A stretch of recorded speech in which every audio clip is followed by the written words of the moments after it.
ይሄ በምስሉ ላይ የምትመለከቱት ዛፍ የሰውን ቅርጽ ይዞ ያደገ ዛፍ እንዳይመስላችሁ፣ ትክክለኛ የሰው ሬሳ ነው። ላዲ ኢን ዘ ትሪ። ምን መሰላችሁ? ክስተቱ የተፈጠረው ካሊፎርኒያ ውስጥ ነው። አንድ ሃይኪንግ የምታደርግ ሴት በዚህ ቦታ ተራራ ለተራራ ስትወጣ እሷን ሊያጠቃት ያሰበ አንድ ሰው ከመጀመሪያ እርምጃዋ ጀምሮ ሲከታተላት ነበር። እንግዲህ በዛን ሰዓት ገፍቶ ይጥላታል። ታችም ወርዶ የሞተች መስሎት እየጎተተ ይወስዳታል።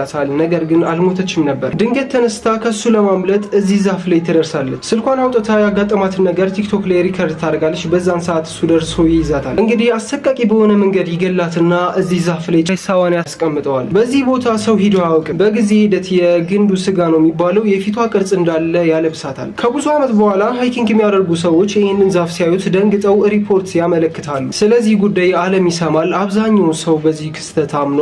የተወሰኑት ሲቀሩ። እስኪ እናንተን ሀሳብ ኮመንት ላይ ያስቀምጡልን። የፕላስ ምልክቷ ካልጠፋች በማጥፋት ፎሎ በማድረግ ቤተሰብ እንዳትረሱ። ሰላም።